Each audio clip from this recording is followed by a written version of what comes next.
I haven't posted like a longer video on this channel on Woman at the Wheel for a while, quite a while. Posted up a couple of shorts, but I haven't been going anywhere. And I didn't even feel like hooking up the forward-facing camera today. Sorry about that. So I'm kind of breaking my own format, but I just didn't feel like dealing with all the equipment today. I wasn't planning to go today either, so in my defense, this wasn't like a planned trip. I knew that my prescription would be ready in the next few days, but I didn't know it was going to be today. And when I got the notification, I was actually working on my internet. So I bought myself a new internet router. The one I had, it's got to be 10 or 15 years old. Slower than molasses. It's prone to having problems. So I got myself a new one, and I was trying to get it set up when I got the notification. So I'm going to have to finish setting it up. But I use Rise Broadband, and evidently I'm not going to be able to link into the Rise system until they give me some kind of code or something, or change the setting so that I can use a new router. So I got to call them. And then I got this notification. I thought, well, I'm not going to sit here all day waiting for Rise to answer the phone, because they do get busy sometimes. And the Rise guys are coming out tomorrow. So I had to run and do this today. I couldn't do it tomorrow because I'm waiting for them to come out and adjust the satellite dish. Well, it's not a satellite dish. It's a direct radio dish, I guess, is more of a better description. That it has a line of sight to their tower. But over time, and past couple of years, we've had a lot of storms and stuff. It's probably just got blown out of whack a little bit. It's still giving me internet, but the speeds are not what they should be.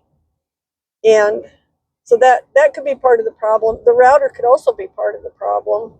So I thought, well, upgrade my router, at the same time, and see if I can get that hooked up before they come out to do the actual dish adjustment. And that way, once it's set, it'll be set. I'll have new router. You're in the wrong lane there, buddy. That was stupid. Some people are dumber than dirt. I'm sorry. He pulled into the left-hand turn lane, the one-way left-hand turn lane, to make a U-turn onto this road. Not very bright. So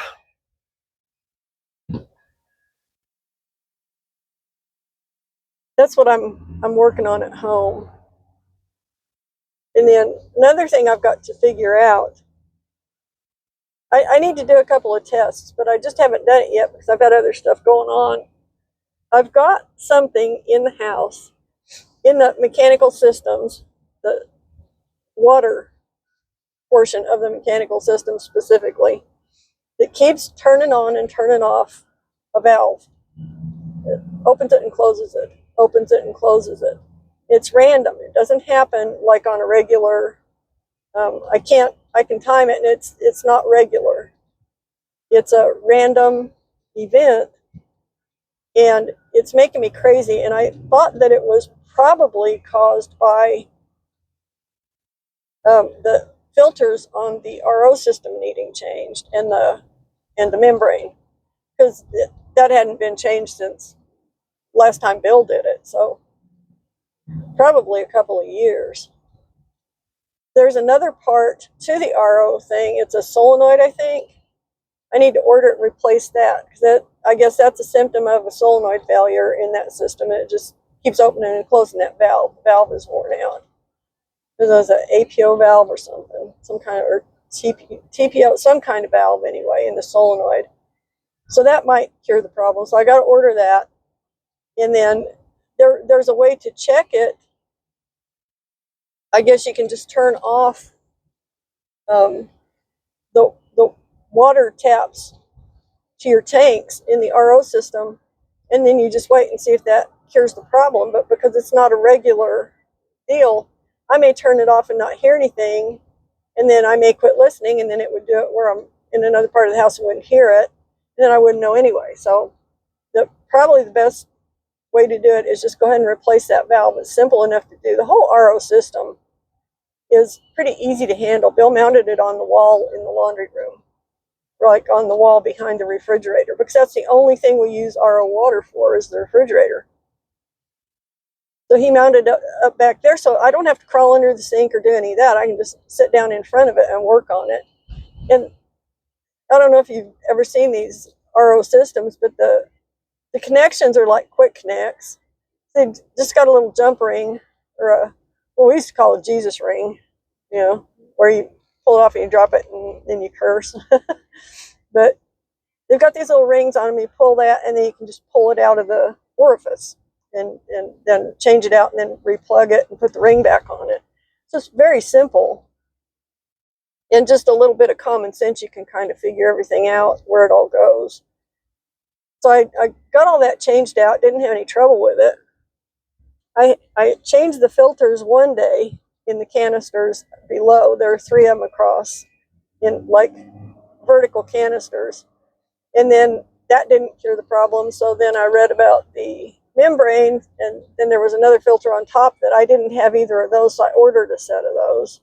I got those changed the next day or the next couple of days.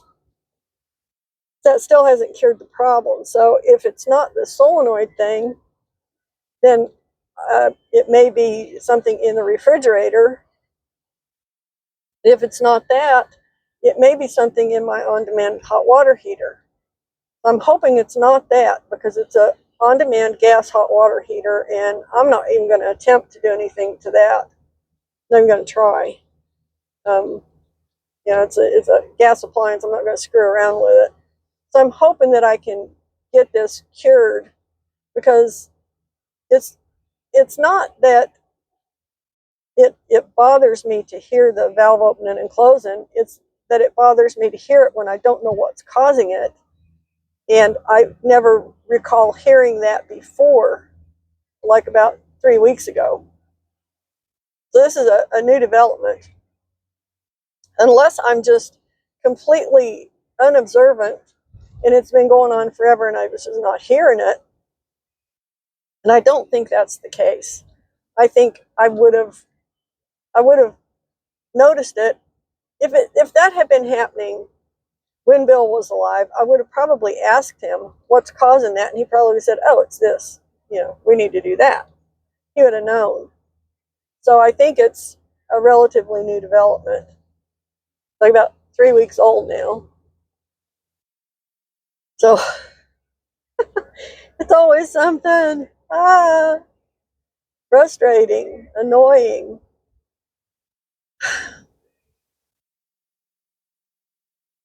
That's one of the annoyances, is I don't understand all this stuff, and I'm having to, instead of just being able to go, oh, well, that's what that is, and just fix it, I have to suffer through the misery of trying to figure it out first, which is usually the hardest part. Just trying to figure out the right question to ask is the hardest part. Once I figure that out, it's usually a pretty easy time of just, well, do this, and just do it. And it's not a big deal at all. But getting to the point where I figure out the right question to ask, that's the part that takes some thinking, It's just not simple, a lot of this stuff, to understand the big picture of it when you don't even know what it is. But once you do figure out what it is, then it's usually pretty simple. So, I mean, in this case, because of the way the plumbing is set up, I kind of suspected it probably was going to be the RO system. So that's kind of where I started with my questions on this one. If is a valve opening and closing randomly a sign of your RO system, needing maintenance, blah, blah, blah. That was where I started. So it's just been slow getting the parts, and then getting the parts installed, and then going on to the next possible culprit, because I mean, you do it one step at a time because you don't know what more to do. And you think, well, if that cures it, then that's it. I don't have to do anything else. And that's true. So I'm just in that phase of still trying to get the right combination here. Whatever it is that's making that valve open and close. And it just does it randomly. Sometimes it'll do it a couple of times, like when I'm in the bathroom brushing my teeth or whatever. I might hear it a couple of times. And then I won't hear it again for hours. It's just, it's nothing that I can just pin down and say, okay, this is every 4 minutes and 32 seconds. And then that would probably help diagnose something else. If it was something like that something else causing it, that would help diagnose it. But I think also the fact that it's a random occurrence probably helps diagnose it, because a lot of stuff is going to not apply to that kind of a situation, So it's all interesting. This stuff is keeping me thinking, I'll tell you, keeping my brain going. That's one of the things I worry about. I worry about my body. I worry about staying healthy now. I wasn't exactly like a health nut for the first 50 years of my life. But after I quit smoking back in 2015, I really started trying to take better care of myself because I was fat, I was sluggish, I didn't feel good, and that whole routine. So I've tried to fine tune how I treat my body, and I try to be a lot better to it than I used to be.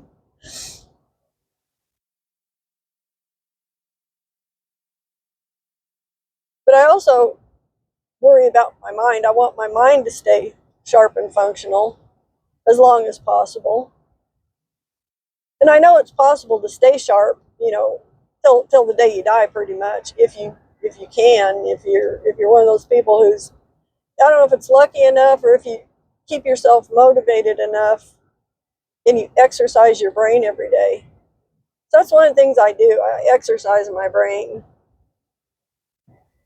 And these little puzzles, figuring out what's causing this, what's causing that, how do I fix this, how do I fix that, like the lawnmower last year.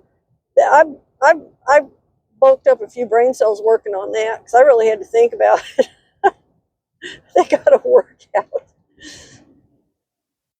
And now this thing with the valve, the mystery valve, that's giving me a workout. But I do other stuff too. Daily I do puzzles. I do two kinds of puzzles pretty much on the daily basis. One for sure daily, and the other kind not necessarily daily, but I built a YouTube channel around it, so I'm actually doing it a lot, which helps with, cognitive function, spatial awareness, stuff like that. And that's doing jigsaw puzzles. It's not all child's play, But the puzzles I do every day are diagramless crossword puzzles, and it's kind of hard to find them, so I have to order these books off the internet with new puzzles. And a book of those will last me about 2 or 3 months. So I order 2 or 3 of them at a time. But every day I work those puzzles, and just for no other reason but to make my brain think, make it work. Because I can sit and mindlessly watch YouTube or TV all day long, or surf the web, and not use a single brain cell, just sit there and look. Or I can, actively do something to engage my thinker, make it so it remembers how to think, so it doesn't forget. And it seems like it's doing pretty well for me. I feel like I'm pretty sharp. I have my moments where I can't think of a name of something or whatever, but that's nothing new. I've always been kind of, I've always had my moments where I was less than totally retentive about information.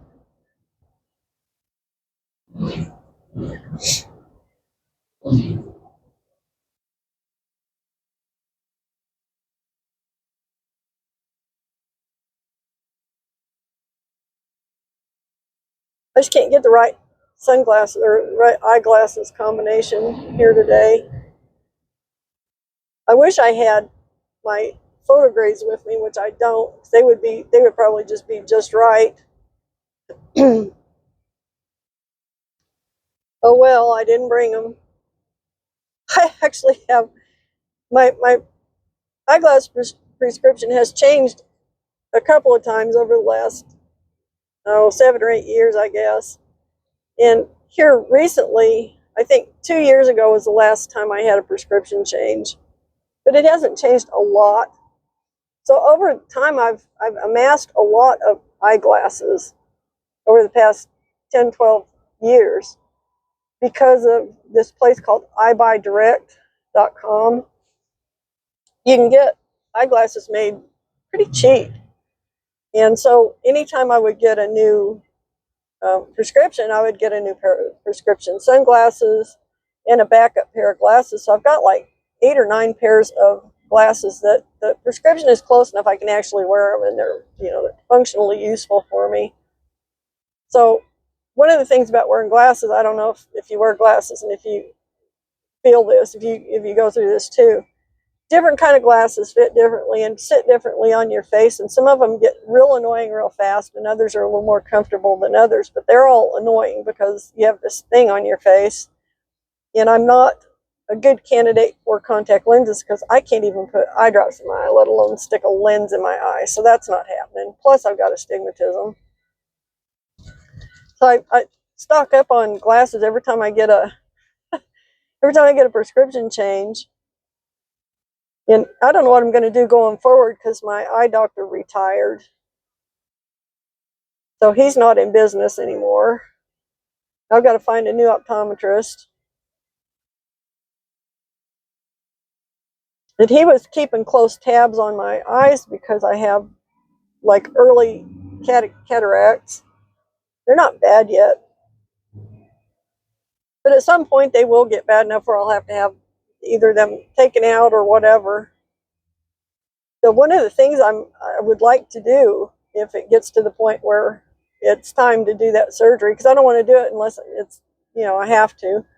So I don't like the idea of anybody propping my eye open and poking around in there. I don't even know how people could stand that. They're going to have to knock me out. But otherwise, I'm not going to sit still for it. I can tell you that. I just couldn't do it. But one of the things I'd like to do, if that happens, and one of the reasons I'm putting it off and waiting, is for the technology to get better with the replacement lenses that they put in your eye. Because I don't care if I have to wear cheaters to read up close. That doesn't bother me. I've been doing that since I was 40. I have no problem with that, but I would like my distance vision back and my intermediate vision back. And I guess they're doing a deal now with lenses, corrective lenses that they put in to make your vision better. They're more expensive. They're not just the standard, basic, I guess, clear lens or whatever. But they can actually put a corrective lens into your eye. And that's what I'm holding out for. But I want to wait a little while because I want the technology on that. I want to get the best possible technology because you can only do it once. It's not like you can keep going back and redoing it. As far as I know, you can only do it once. So I want to get that done.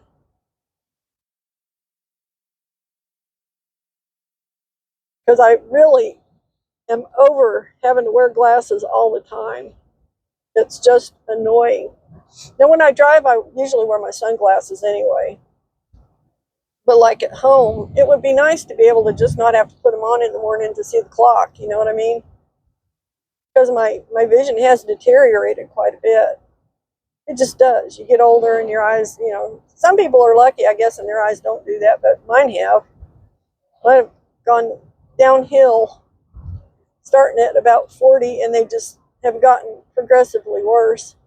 But it seems like the last couple of times I've had them checked, they weren't that much worse. So I think the maybe the deterioration has slowed down a little bit. Maybe they're kind of almost as bad as they're going to get, but then the cataract thing is going to be the big problem eventually. So yeah. So anyway, I got so many glasses, and I just had them piled up on my desk because I went and found them all. I thought, I'm going to get all my glasses in here, and then keep them handy because I like to change them through the day. I like to change into a different pair, so it's not like resting on my bridge so much, or not on my ears so much, or whatever's bugging me about it. I can put on a different pair, and it changes the pressure point. It makes it more comfortable. So I thought I'm going to bring them all in here.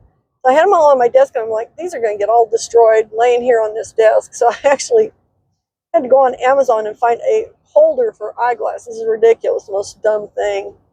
But I ordered myself an eyeglass case, and it holds like 8 pairs of eyeglasses, or 10, whatever. So I got that. Now they're all organized, but now they're all in there instead of being in my purse or, here, there, everywhere. So I forgot to grab the PhotoGrays.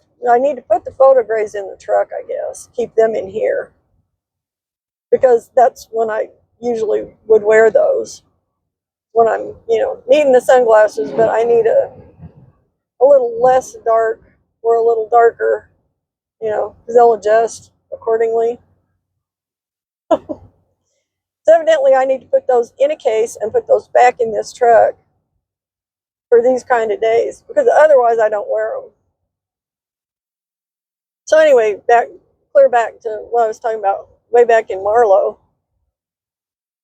I had a good visit with the doc yesterday, and I'm really happy about that because I've been trying hard to take better care of this poor old body. And I've started kind of a new supplement regimen that I told her about. She's like, yeah, that sounds fine. And I tell her things after the fact. I don't necessarily ask permission anymore. I'd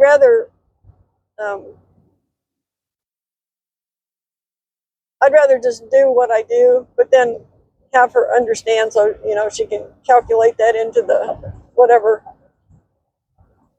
into her assessment or whatever.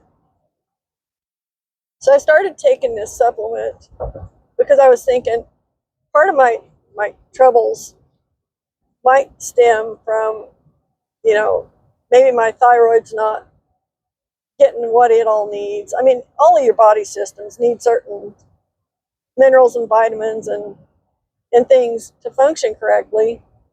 So I found this, it's a thyroid support supplement of several different things.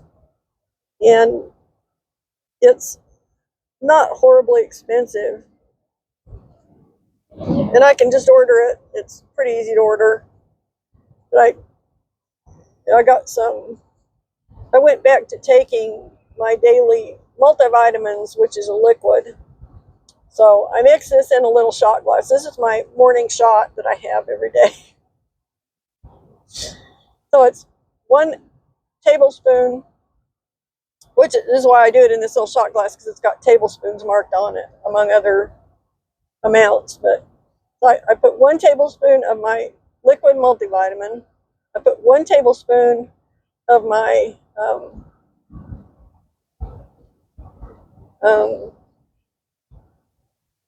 CalMag and vitamin D. It's like a liquid stuff. And then I put 2 squirts, which is a half a teaspoon of the thyroid support stuff. And then there's another, I can't remember what it is. It's not selenium. Silica, maybe? It's supposed to help you absorb collagen when you're taking a collagen supplement. So I put this all in a little shot glass, and that's my shot in the mornings. Stir it up and drink it. It tastes okay. It's kind of like a tropical fruit flavored thing. It's not bad. And then I started getting Nature's Path collagen. And I've tried other brands before, but I didn't like them because I couldn't put them in coffee. When I put it in my coffee, the old brand I tried, it would clump up and be like a gooey mass of jello, and which makes sense because collagen is kind of like gelatin in a way. But Nature's Path has a formulation that you can put it in a hot drink and it will actually dissolve correctly, and you can drink it and it's good. So I've been doing that for 2 months, and the reason I'm doing that is because last year I had a bone scan done, and they said that I'm like on the edge of having osteoporosis. They call it osteopenia, I think. It's like the precursor to osteoporosis, which is where your bones get porous and then they are at risk of breaking and all that. It'll make your back hump and, all that stuff.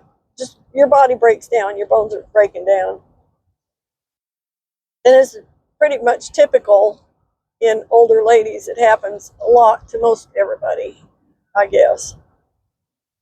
So I got to looking into it, and the recommendations are to take a calcium supplement and vitamin D. So I get that with the CalMag and the D. I've been taking that for years anyway. And even taking that for years, I'm still got this situation with my bones showing slight deterioration. So I thought, I wonder if there's something else I can do that maybe is going to be a little more help to my bones so that this doesn't continue. So maybe I can't probably reverse it, but I can maybe slow down, and not get full-blown osteoporosis, which would be really nice to avoid that, because I really don't want to end up breaking a hip or something. Sounds terrible to me. I don't even want to go there. Don't even want to think about it. So I found this Nature's Path collagen, and collagen is like a building block for your nails, your bones, your hair, your teeth, all the stuff, I thought, okay, I'll try that. And I thought, I'm going to give it a couple of months. I think I bought 3 months worth. And I thought, I'll give it a few months and see if it actually does anything. Because a lot of this stuff, you got to take it a while before you see a result. And I've probably wasted a lot of money on stuff.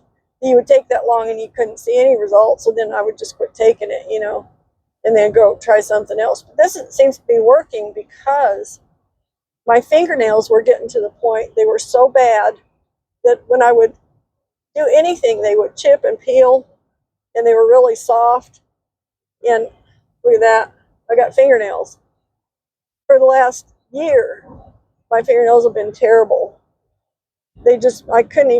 I had to keep them cut really short, and then I had to carry a file with me, so anytime I banged them on anything or they started peeling, I could just file it smooth, because I didn't want it catching on anything or tearing again.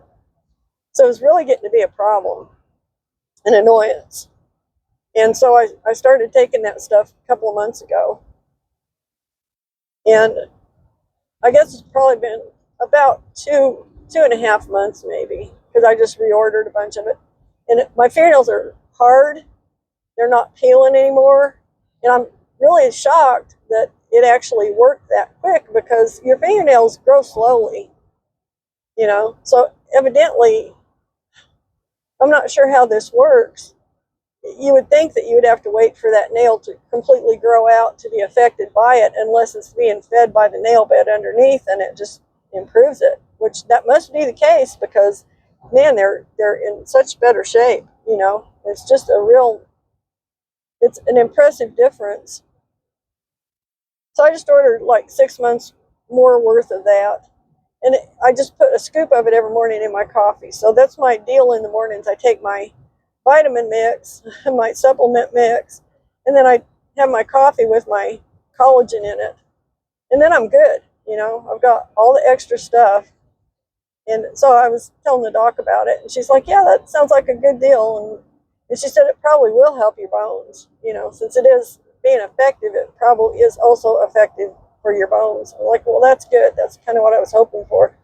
I didn't just buy it for my fingernails, although I was hoping it would help them.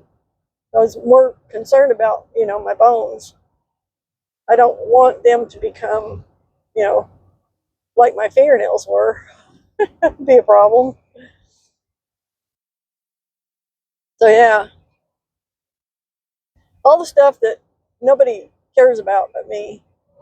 That's the stuff I talk about on this channel. It's no wonder I only have like 230 people and it's never gotten any farther. That and all the F-bombs I used to drop all the time on here. I'm sure that probably killed the algorithm and put me on the do not distribute list for a woman at the wheel. I'm pretty sure. I think that was probably, by disregarding convention and disregarding YouTube's rules and thinking, well, I can say whatever I want to. I'm American. You know, sometimes you can do it, but you still got to suffer the consequences for it. So with this channel, I have suffered the consequences for it. The too much information and too many curse words. So I don't expect this channel to ever go anywhere, which is basically why I post the more, I guess more in-depth, more personal stuff on this channel, because not that many people watch it, and the people that do watch it are kind of my family mostly anyway. So they can either listen to me go on and on and on, or just turn it off and say, that's no, Sue, shut up. But there aren't that many people who are ever going to see this channel, because I don't think that YouTube distributes it to any feed anymore. So I've been working on how to make a successful channel on YouTube.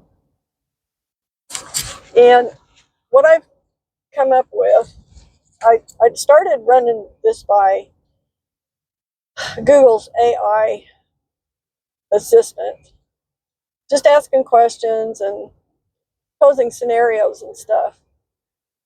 And what I gathered is that, and just from other sources too, just paying attention to other people on YouTube talking about, how they manage their channels and why, and, kind of checking that.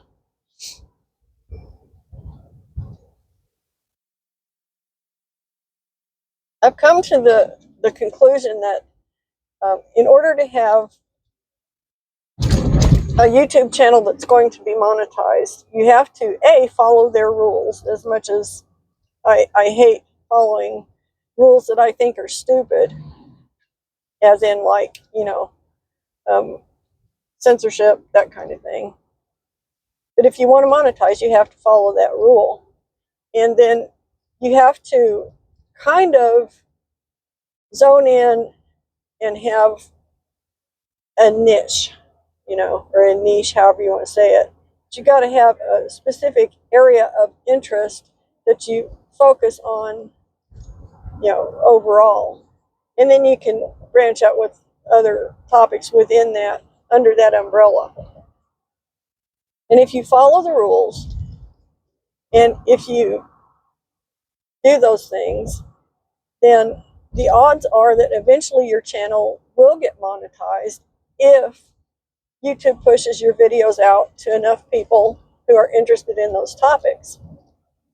So I came up with two new YouTube video channels. One of them is a jigsaw puzzle channel, a time-elapsed jigsaw puzzle channel.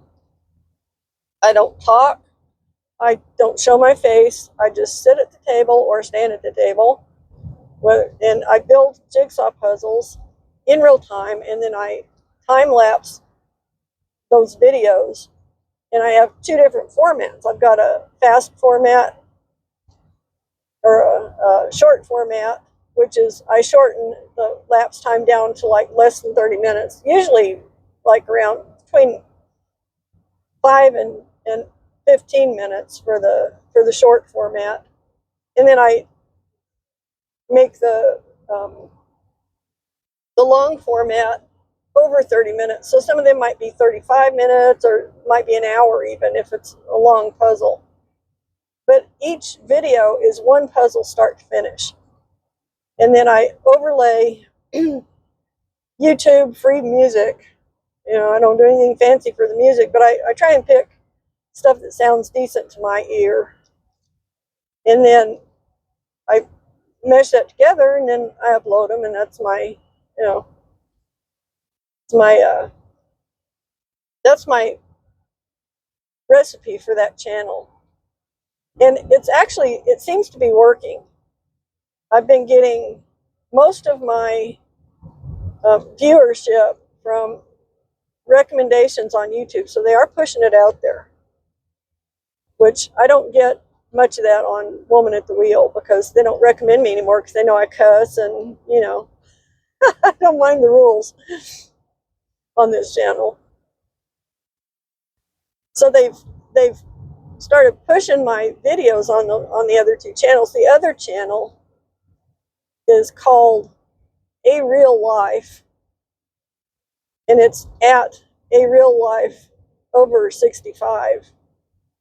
And I've got both of those linked. I've got in my links. So if you're curious, you can go look at them. On that channel, I talk about basically being an old lady living alone. I mean, in a nutshell, So that encompasses a lot of different stuff, but it's all under that umbrella. The main topic is living alone over 65, and what I do to try and get along. So I put stuff up on that channel.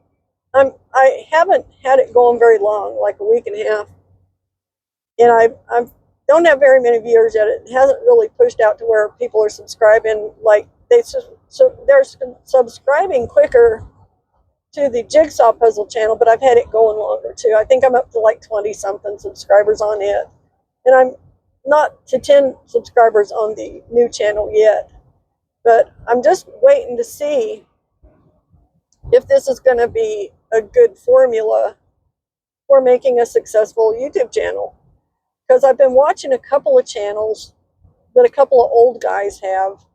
There's one in Arkansas, I think, and he's a little younger than me, but he's still an old guy living by himself.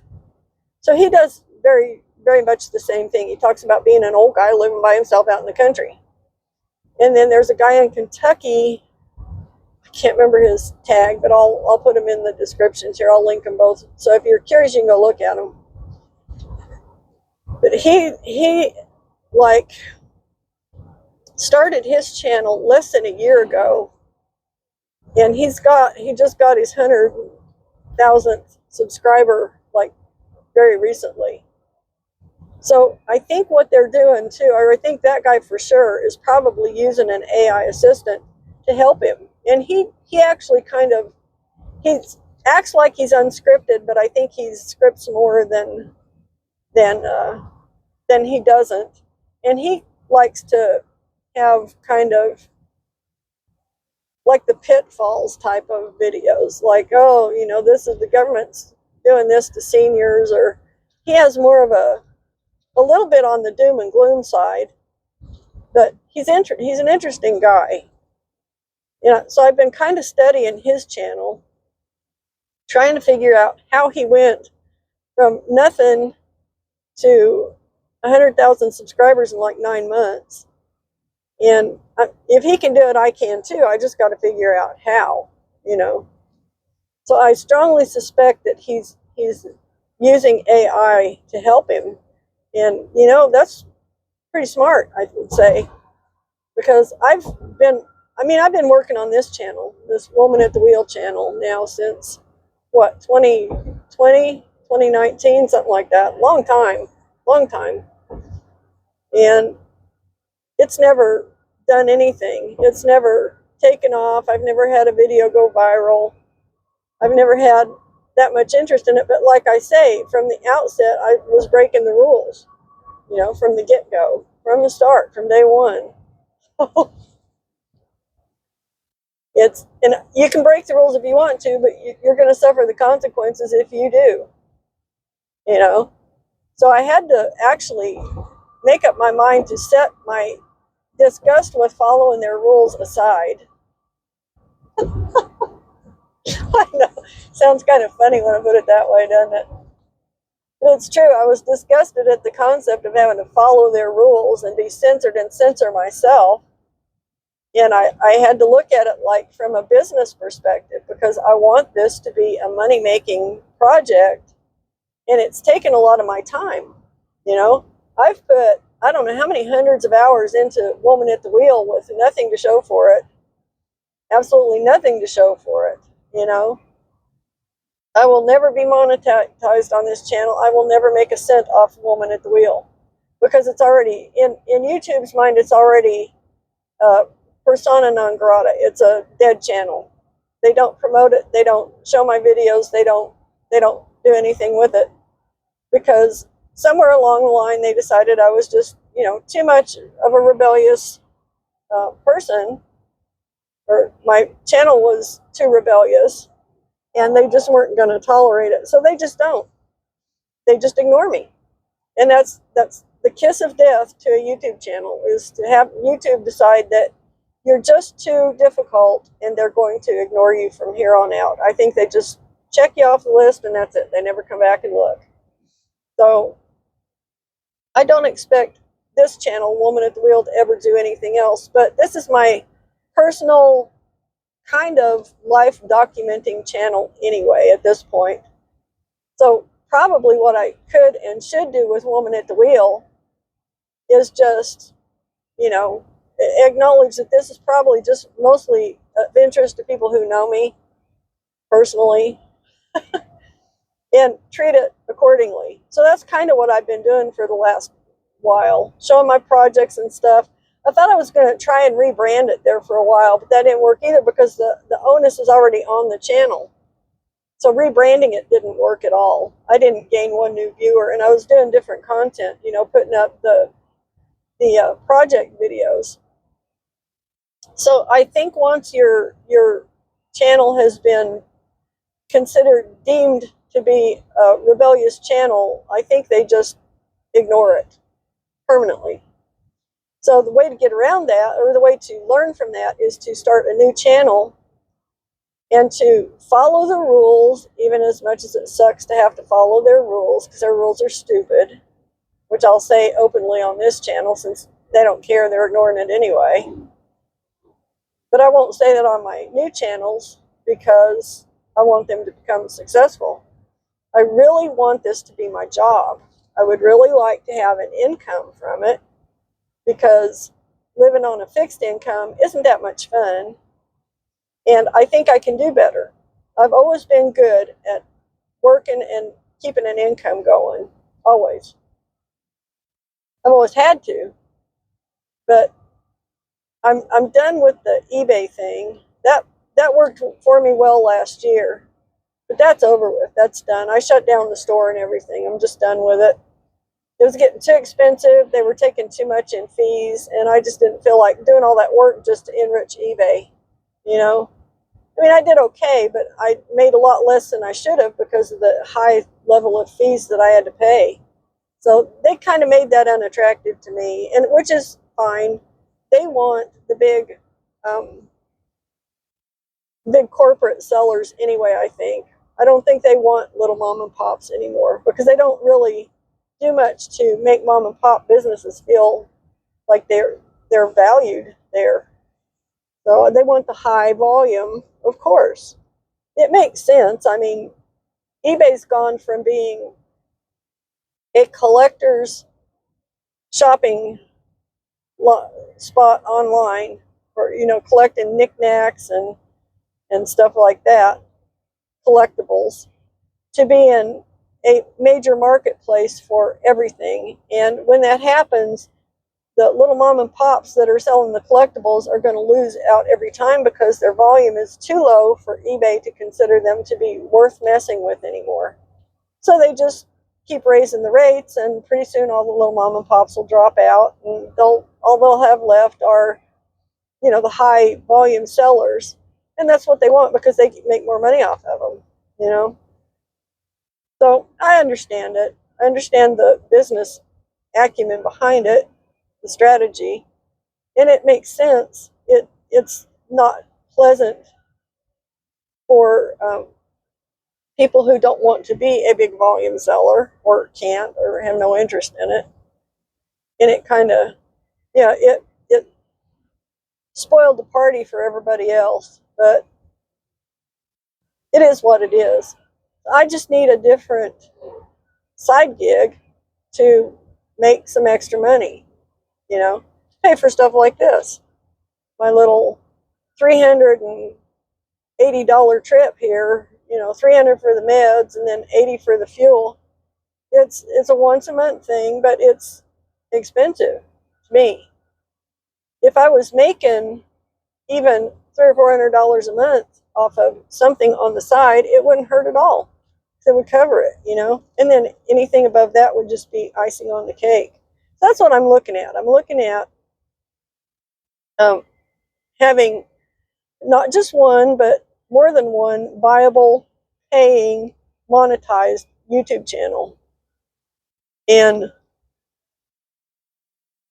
whether this is going to be successful or not, I have no clue. It's early days. It's too soon to even ask that question, because both these channels are less than 2 months old. So it's going to be an interesting experiment, I think. And I'm going to consult AI. Every time I have a question about it, I consult AI now. I'm like, well, if I do this, will this happen? Or if I do this, what's typical for that? So that I can get basically,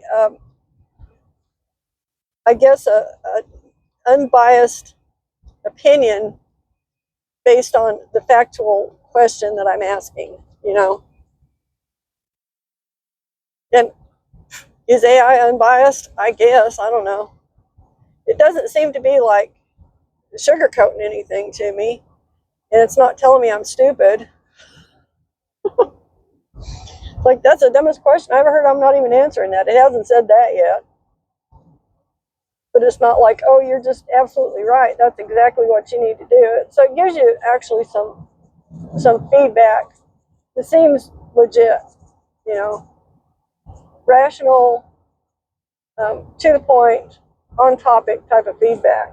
And that's what I need, because, hell, I don't know how to do a YouTube channel. Obviously, this is proof right here. I mean, this channel should definitely be proof that I don't know how to create a successful YouTube channel. And so it's a learning process. So I decided to quit bitching about it, quit whining, because, you know, oh, YouTube hates me. And I know they do. They hate this channel. I know they do. But I've given them reason to. I have to be honest. I have to be fair about it. I have given them reason to hate this channel. They can't put ads on it because so many of my videos have the F-bomb all sprinkled through it, you know. Advertisers won't touch it. I've talked a little bit of politics, and that's the kiss of death. Unless you're a political pundit slanted YouTube channel, and then you can do well. But you do well in the niche of, you know, pundit for this side or pundit for that side, and you can do okay.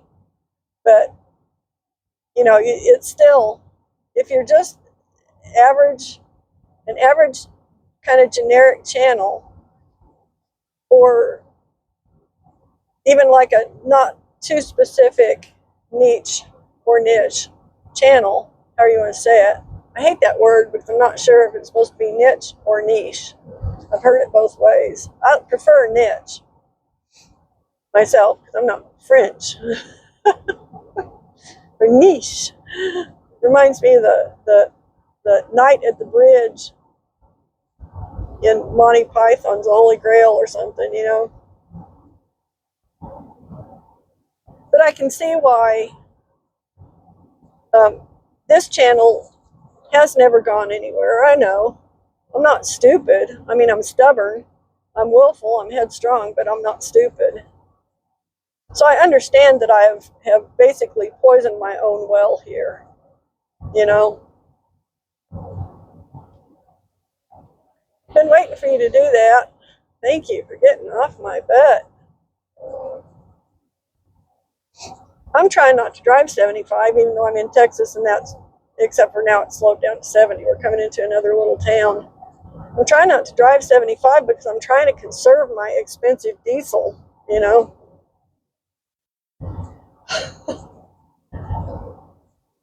it's extremely expensive. So yeah, I just paid $4.45 for 17 gallons of diesel. Is $89, I think. So yeah, I'm conserving. If you want to run 70, 75, burn your fuel faster, that's fine. Just you have to go around me to do it, I guess. So anyway, that's what I've been working on. I've been trying like hell to figure out, and I don't even worry about algorithms. The one thing I have thought about, and I didn't really look to see. I need to do it maybe, but I didn't really look to see how many videos the guy from Kentucky has uploaded since he started 9 months ago. I kind of went in and looked, but there were a lot of them. And I think he posts every day, like maybe a 10-minute to 15, 20-minute video. But I'm thinking, I tried posting every day just for like a week and a half, and it was like too much. I just don't have the steam to keep up with that kind of a pace. I have to sit and mull about a topic to come up with something worth talking about as it is. And to do that every single day is just too much. So even though I started out the channel with that in mind, the new channel, I have quickly decided to do every other day. Got something big coming up the road here, evidently. I've decided to do every other day and just let there be some breathing space between the videos, and to give myself, let me get way the hell over here. He's not that wide, but there's plenty of room.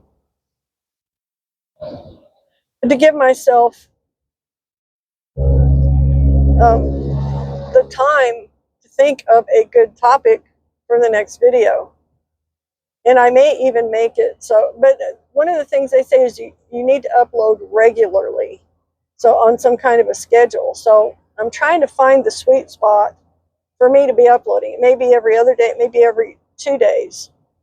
I'm thinking every 2 days now. That would be like, 3 or 4 videos a week. They come out every 2 days. One of the things about uploading too many videos, I guess, is that if you start uploading more than one video a day, YouTube only promotes one of those videos. Now, I didn't know that before. So it may be that one every other day or every 2 days is a better way to let the video get out there and get recommended before you just, bam, hit it with another one. I need to do some checking into that. That's something I'm not 100% on yet. And I don't know that anybody is, because nobody really knows what the algorithm does. But I don't think it's just one algorithm. I think it's a bunch of factors. And to call it an algorithm is just like, that's confusing to me, because I don't really even know what an algorithm is, to be honest with you. I don't really care. I think what they're trying to say, though, is they have like a recipe, and it's got all these different ingredients, and that makes it an algorithm. And maybe it's mathematically based. I don't know. Maybe it's got different components. I don't know. But I'm not worried about what it is. I'm worried about how do you properly feed it to get the result I want, which is exposure. I want them to keep recommending my videos to everybody that is interested in that topic, and I want to keep my videos on the recommended list by following the rules and not cutting my own throat, and and to just build it up and see how long it takes to do it. So I guarantee if this guy in Kentucky can turn a YouTube channel into a success in 9 months, I should be able to do it too. He's not any smarter looking than I am. He's not any more interesting or less interesting than I am. He's kind of a generically normal kind of old guy. And he kind of complains too much for my tastes as far as his content. But he hits on topics that he's looking for not, I'm not going to say clickbait, but titles on stuff that will get the other antagonized people out there. People are antagonized by modern life and the conditions going on. Because he's like he's a widower. He lost his home. He didn't lost. He sold it. He sold his home. He's living in an RV, and then he was living in an RV on somebody else's land for a while, kind of caretaking the land, and then he finally got his own land, saved his money, got his own land. He was on disability, so he wasn't making much money. He was like living on, I don't know what it was, like $1,100 a month or something, a pittance. So he would talk about that, how he did that, and he saved up his money for like 3 years, and he bought a little piece of land, and it must have been a cheap piece of land because he didn't have much money. I think he said he like saved up $3,500 or something. That's just, I think that was what he said. Okay, I gotta pass this trash truck that pulled out in front of me. I got people coming. I'll make this a clean pass. There we go. So he's got all this stuff going on, but he has these titles to stuff like the government doesn't want you to do this, or seniors are being treated like crap, or that kind of stuff. It's more negative type of slanted content, which I don't want to do that because I don't think that way. I don't think negatively all the time. Sometimes I do, but mostly I try and think positive. I'm trying to be upbeat, positive,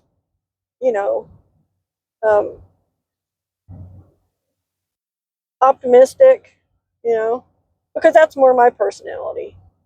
So I figure if he can do that with that attitude, I should be able to do the same thing with my attitude if I follow a similar recipe. So I'm trying to basically dissect his recipe for doing this, and I need to really sit down and study the structure of his channel and go back and look and see how many videos he's put out since he started and see what his uploading schedule seems to be.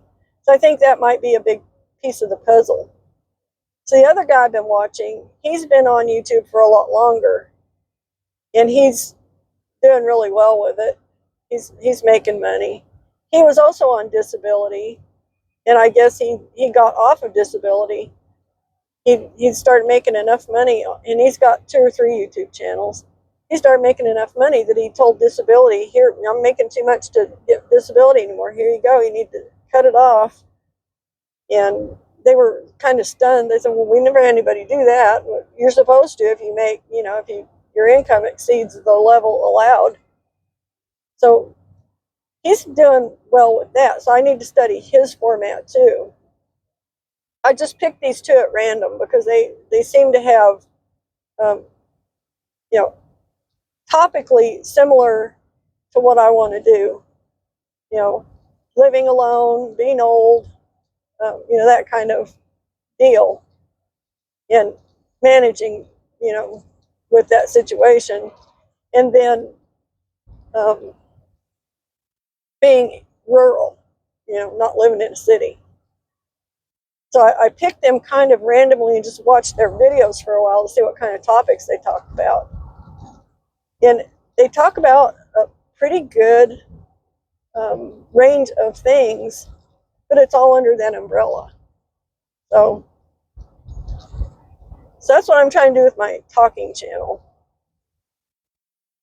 So I don't show any like road videos or anything on that channel. I will do like this in the truck, talking into the cell phone. And I don't use a fancy camera for that channel. I use my cell phone mostly. I mean, I've made a couple of videos using the camera, like indoor seated, with the lighting and everything. But this is getting to be my favorite way to do this. In the truck, I don't have to worry about lighting. I never look good because I'm old and my skin's wrinkled, but I don't look as bad in the truck as I look sometimes with the bad lighting. And then I actually bought myself something I never owned before. I got a couple of selfie sticks so I can walk around the yard and talk, which is a format that these guys use. It seems to be pretty reasonable. So I'm trying to learn how to use that. But, you know, I'm kind of studying channels that have become successful and emulate what they're doing, because if they can do it, then there's no reason I can't either. They're no more or less interesting than I am, the topics they talk about. You know, neither one of them is a genius. They're just normal guys, and they're just giving their opinions basically on something. So they think of a topic, and then they, one of them, the Kentucky guy, does seem to script some of his, or at least more of his earlier ones seem to be more scripted. And he kind of goes off on these tangents. And then the other guy, I don't think he scripts anything. I think he's like me in the way he just decides, okay, this is my topic, and I'm going to talk, and I'm going to ramble if I want to. So, I mean, both styles seem to be working. So I don't know, this is going to be a weird thing to say on YouTube. I don't know even if it's how great your content is, but more or less if people decide they like you, if they're going to watch you. So that's why I try and keep my talking channel, my other one, positive. I don't cuss, at least not anything that's beyond damn or hell. And I don't talk about politics at all whatsoever. I won't touch them with a 10-foot pole, because I don't want to poison that well. And I just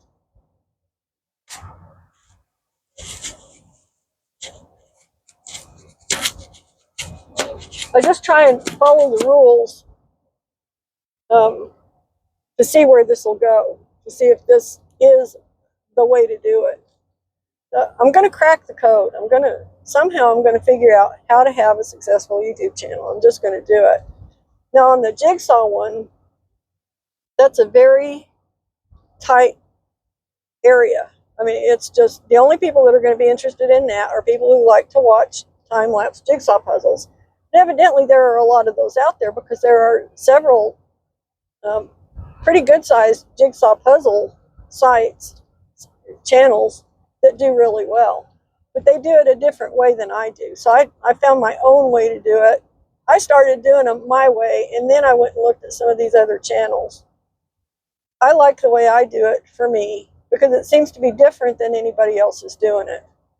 So, you know, some people do a similar setup, but then they change camera angles and that. I'm not doing that. I'm just doing a straight shot down on the board, doing the puzzle. You know, you'll see the days go by, because I'll have different sleeves on occasionally. You know, it may take me 4 or 5 days to build a big puzzle, and I don't rush doing it. I just build the puzzle like a normal human being would, and then I speed everything up by thousands of times to reach a certain length of video that I want for either the short format or the long format. And then I upload it to YouTube. I take out the audio tracks before I ever upload it to YouTube. I learned that one out of the first 2 or 3. So I take out the audio tracks that filmed with it, because I listen to the radio while I'm doing it. And I got a couple of copyright warnings because I had the radio going. So I take those tracks off, and then I just add the free music from YouTube as a background to the deal, and then voila, you know. So it's a very, very tight, stylized presentation, and it's always the same. Every video is always the same. The only thing that changes is the position of my hands in the video, and maybe some days I have a hat on and you'll see the brim of the hat. Sometimes I've got my turby towel, I just wash my hair, you'll see the top of it, or sometimes I've got just my hair and it's all, you know, it's a mess. I don't worry about getting fixed up very much on that channel, because I don't show my face and I don't talk. So, you know, but we'll see how it goes. Now, I asked AI about a week ago on that channel, and I phrased it in probably the wrong way because it gave me an answer based on the way I phrased it, which I didn't mean it that way, but that's the way I phrased it. I said, if this channel continues as it is, how long would it be before it could be monetized? And they said, if you keep gaining the amount of viewers that you've gained at the same pace, it'll be 15 years when you reach monetization. But then it did say monetization is not a linear journey, kind of. That things can happen along the way that, will create a burst of new viewers and new subscribers and all that, and many watch hours. So it's not a linear thing. You can't just say. But if nothing caught on, if no puzzle went viral, if people didn't start sharing it, or if people just didn't like it, it could be 15 years before that one would monetize. So, doesn't sound like a very smart type of channel to make. But I don't know what the caveats to that are. I don't know what it is, what spark it is that can spark a flurry of engagement. And there are different ways that your videos get shared on YouTube. So YouTube will put it out in front of people who are interested in that genre. Like for me, it would be puzzles. So somebody's watching puzzle channels, they'll throw my videos out as the next recommended puzzle or the next recommended video. And that's where I get most of my views from. And then there's people sharing videos, and I've got some sharing going on. So, I mean, that's promising. It's early days. And then the other way is, there's another way that they do it, and I can't remember what that is, but there are like 3 different ways they get your videos out there. Oh, people searching for it, like keywords. So those are the ways that your videos get out there. So something happens at some point that causes these bursts of engagement and bursts of subscribers, which I've never experienced on this channel because of all my, pig-headed disobedience to their rules, I'm sure.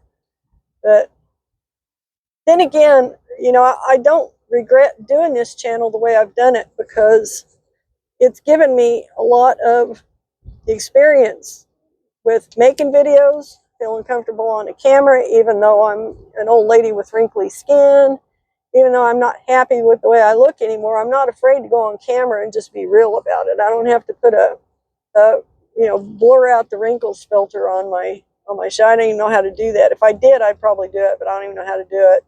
But I don't feel like I have to do that. I don't have to be fake. I don't like fake stuff, and I don't like being fake. So, but it's given me the experience at making the videos and at editing videos. Now, I'm not a great video editor, but I'm getting better. One of my problems with video editing was the software I was using before. It just wasn't very good. And it was costing me like $79 a year, because I'd buy it and then it would expire, and I didn't realize it expired, but I was already stuck using it as VideoPad, is what I was using originally. So every year I was paying like $80 for it, and it was starting to piss me off because it would lock up, it would freeze, it would do all these glitchy things. And then they've got like a YouTube page or a Facebook page to talk about how you get around the glitches, but everybody's always asking questions and nobody's ever gotten the answers because it's a shitty program. It just doesn't work very well.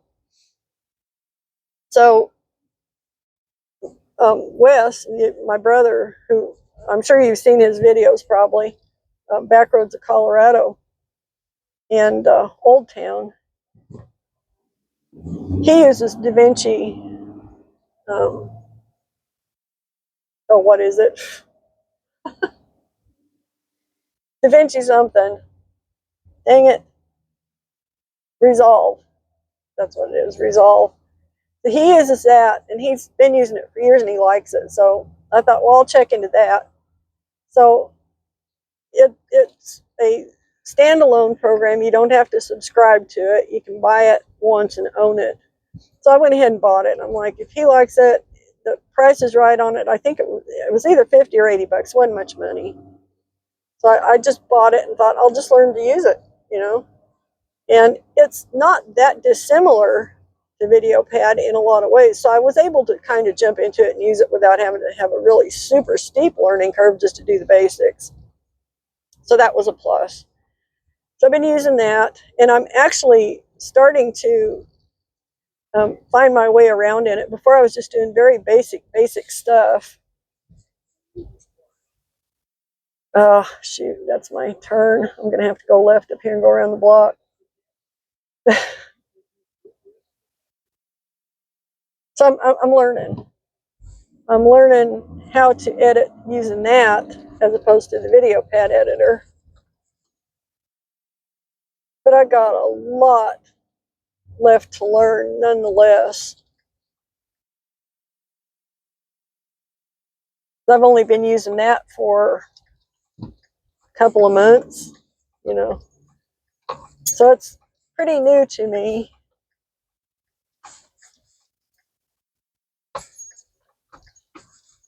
Can't believe I missed my turn. What I get for talking and not thinking.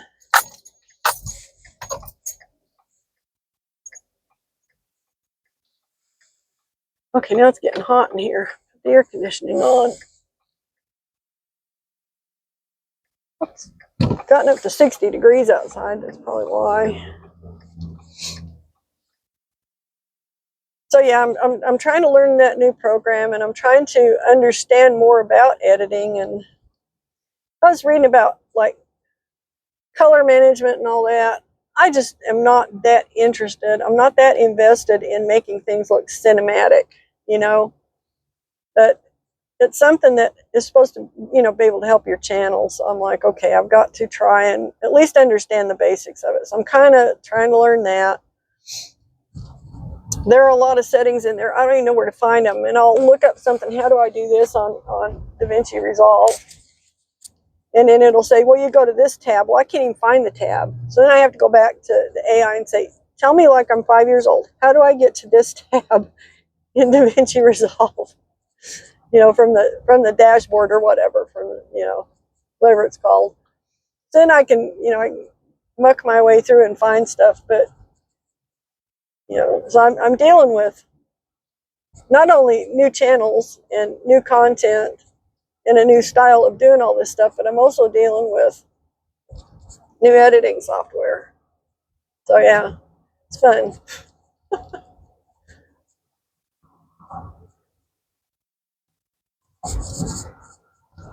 Okay, I'm probably going to wrap this one up since I've talked your ear off for the last hour or so. I'm sure I will have edited out some of my over yakkiness and maybe some TMI moments. So hopefully it won't be too long of a video, but I felt like I needed to post up another decent length video on here because I've just been basically not doing any projects. I have not finished the greenhouse. I'm like stalled out, and I need to get that finished, but it's not critical to do, and I've been doing other stuff. So I'll get back to that, I'm sure, before too awful long. I've got one more big push to get done in there, I think, or two, probably two. And I may even wait until fall to do those because it's already getting too hot to work in there during the day. So I may have to wait until when it cools down in the fall to finish it up, which is kind of disappointing because I wanted to finish that series, but I don't want to die from heat exhaustion either. You know what I mean? I don't want it to be a detriment to me, a serious physical detriment. But yeah, so anyway, I guess I'll end this video here. And thanks for watching. And I will see you hopefully sooner than later with something else of interest. How does that sound? Is that vague enough? Vaguely promising? Anyway, thanks for watching. I'll see you in the next one. Bye.